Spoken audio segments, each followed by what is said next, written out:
Hey YouTube, what's going on? I've had a few requests for this, so um, quite a few changes since the last time I did the case, but most of these cars will be the same. I'm going to step back real quick. This is a 74-inch tall case. It's probably 18 inches deep. There's 5 shelves plus the bottom. I can add shelves. I have probably another 6 or 7 shelves I could put in there. But anyways, it's all Greenlight. Every diecast car in this cabinet is Greenlight except for two on the top shelf that you'll see here. So, and there's really no order to it other than that shelf there is like HD trucks. Mostly. There are some other castings there, as you can see. The campers, a couple of half-ton pickups. And then that shelf, what do I have? 2, 4, 6, 8, 9. I have 9 Funko Pops that reside on that shelf. But other than that, it's all Greenlight. So let's take a look. Top shelf. So the 2 castings that are not Greenlight is that Toyota Land Cruiser and the Ford Bronco. Everything else in this cabinet is Greenlight. Some of the new castings, or not necessarily new castings, but some of the new releases, the Canadian postal truck, and that lighting is not great. The Mika Trans Am there. I don't think any of this is really new. Black Bandit GTR. Most of these are a little bit older, although a large portion of them did come out this year, like the Ford Falcon XB, the red one there, and then the yellow one here. Black Bandit Datsun 510.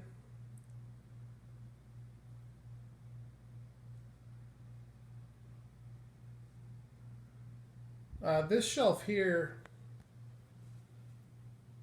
this is where I keep the stuff that I like to look at the most. So this display here on this shelf is constantly rotating, with a few exceptions, like the postal truck. The Fox bodies will always stay on display there. The Ram Chargers will always stay. Some of the Broncos will always stay. I have rotated a few of those out. I don't know how this lighting is showing up. I opened up the shades in the window thinking it would help, and I don't know. I think it might have had the opposite effect.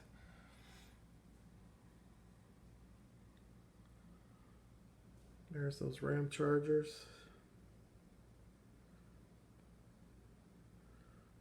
And then we have the Terminator Ram Charger there, the police deco. And then on the shelf here, we just have kind of a, really just an assortment. Late model half-ton pickups. A lot of this stuff is stuff that won't fit in the acrylics.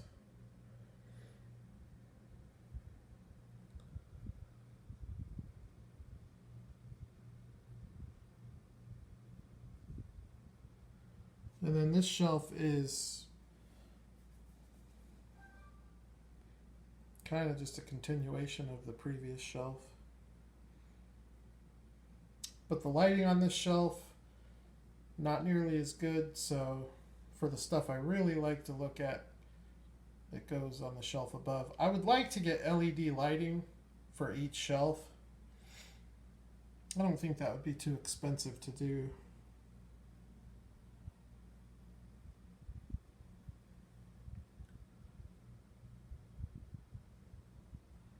And then this is mostly classic half-ton trucks, vans, a lot of overflow stuff.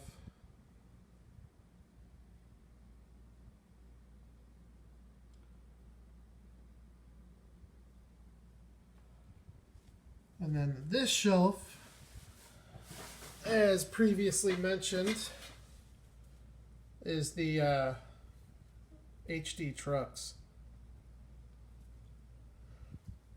I currently don't have any of the SD trucks in my collection. I kind of would like to get one or maybe two, but those things, I just don't see myself going after too many of those.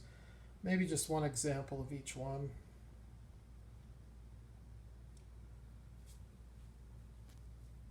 And then below that, there's the Funko. Walter, there's a good one there. It's probably a $60 piece. Cookie Monster, I think, is around $25 now. The rest of them are about $10, except for Donald Trump. He's behind Harry. He's starting to pull, I think, around 30. And then the diecast on this shelf is mostly hitch and tow stuff. The Holiday House, the tandem axle Airstream, the dump trailer.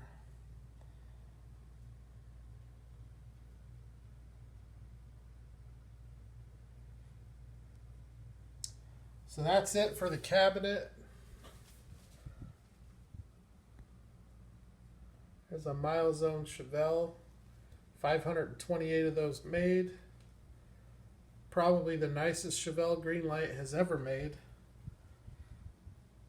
My second favorite would be the Smoky Eunuch. Can't wait to get the Camaro to go with that. But yeah, that Milestone Chevelle's nice. That one is on its way out too. Never thought I would trade it, but it is going to be traded. Also have some interesting oddball stuff like that Porsche Panamera. That's a Greenlight. Over here I have a Lamborghini Gallardo. That's a Greenlight. Chevy Cruze. Range Rover. Got a little Ford Fusion down here. So Greenlight, early on, they had some interesting toolings from... it was just casting licensing that they picked up from Malibu or High Speed. So from time to time you can find stuff like that. Also this Jag right here is another one.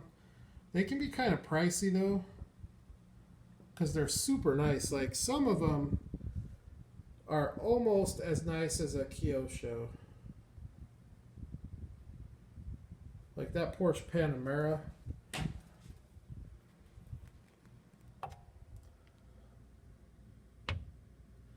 That car right there. Thing is insanely nice. That Roadrunner is pretty dope.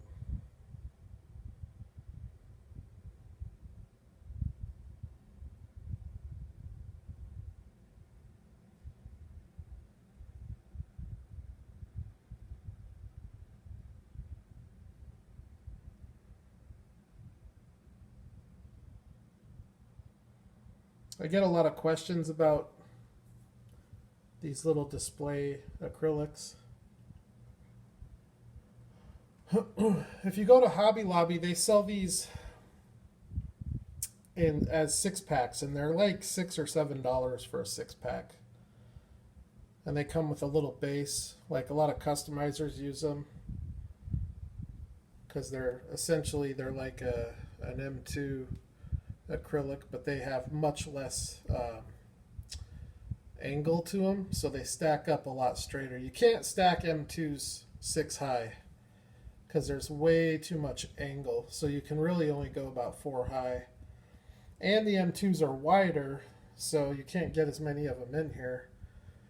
So what I did a couple years ago, I went on to hobbylobby.com and placed a large order.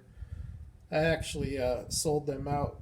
They were sold out of these for a couple weeks when I made this purchase. But I think it's a nice way to display them.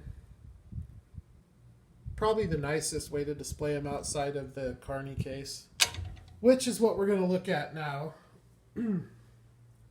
These are super expensive though. More than $1 a car to display. So this case holds 144 cars, and it's about 185 shipped. So with the little acrylics from Hobby Lobby, you can get those on average for $1 a car. But this one's going to be closer to like $1.30 a car. But the Carney cases this is the best way you can display your diecast here. It's going to keep them in the best condition, out of the elements. It'll keep the dust off of them. They're just pricey. That's the only thing. I really wouldn't mind getting a couple more. Okay, so here is the true to scale UPS truck. I'm wondering if this is the same one that Greenlight is bringing out. I would be very curious to do a comparison. This thing is really nice. It's very nicely detailed. Even though it doesn't have lens headlights, it is still super nice. Metal on metal, it's real heavy. It does have rubber tires with true dually. And these aren't too easy to find. I think they're about $20 to $30 when you do find them. On top here, I just have my ramp trucks. So there's a huge rake issue with the black Chevy. The orange one has a slight rake issue, but it looks normal. This one does not look normal. It looks like a gasser. We're going to have a couple of the Ford ramp trucks. Top 2.5 rows, or no.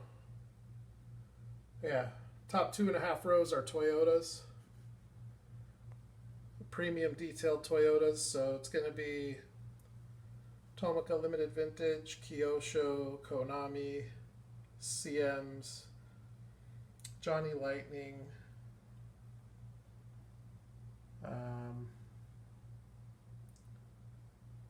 Aoshima, Tamiya, and then below that is going to be mostly just TLV and Kyosho.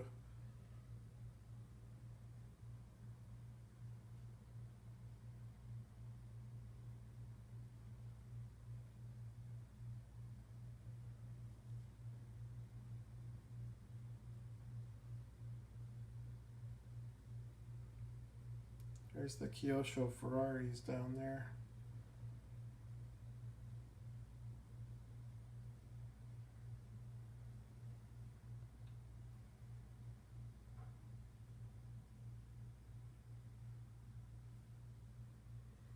Nice Maserati and Aston Martin.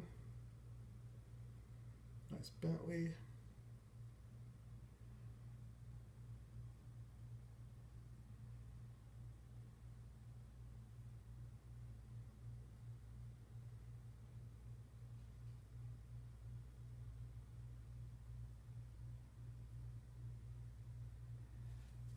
There's some Skylines, Kyosho Skylines.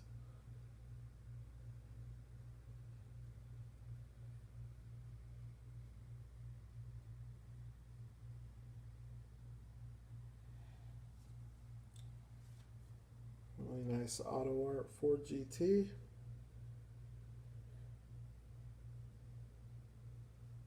Tarmac Audi. Kyosho McLaren. I think that one is traded.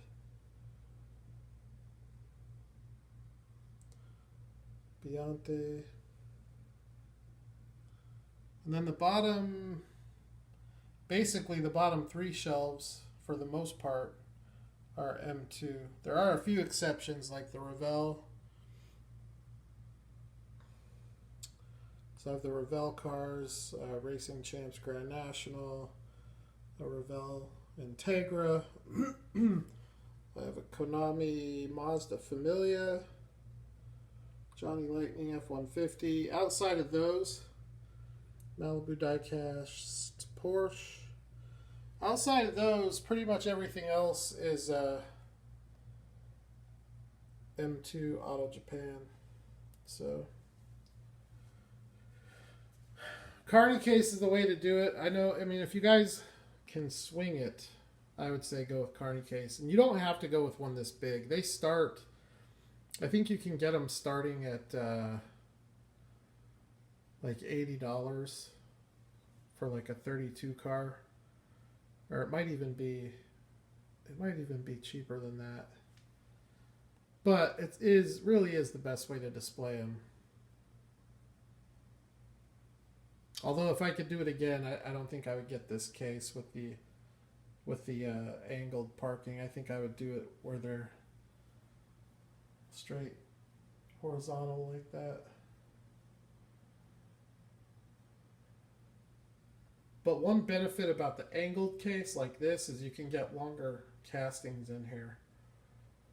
But you can also order the horizontal display without the dividers, and when you do that, you can put whatever casting you want in there, as long as it's not too tall. But that would allow you to display all the Auto World Cadillacs, the M2 Cadillacs, the ramp trucks, all of that stuff would fit. So there you go. That's pretty much what's left of my collection. I've really whittled it down. And, you know, pretty much what I'm collecting these days is premium detailed stuff. So it's either going to be import stuff like what you see in that case or Greenlight. I will buy Auto World and I will buy the occasional M2. And then here is I'll show a little update here. This will probably be the last update.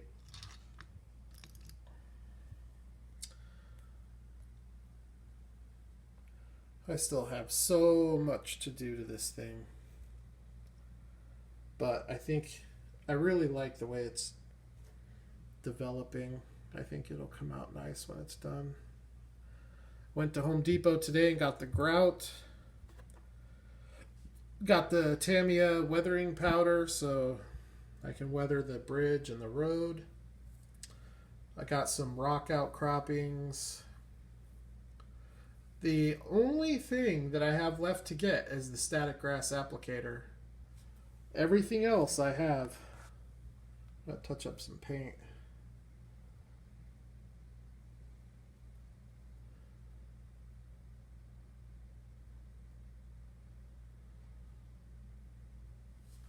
All right, everyone. Just a little update on my displays. I haven't shown that in a while, so let's see what this looks like from this back angle, if I'm able.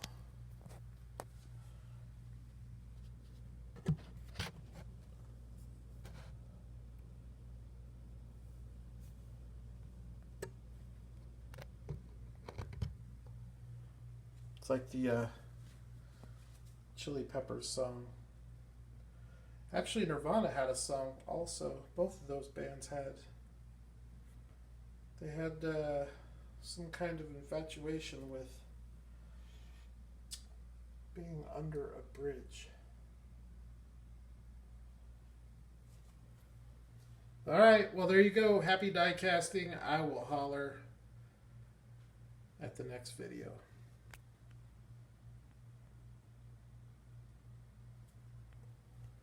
Close this one out with the 599 XX Evo.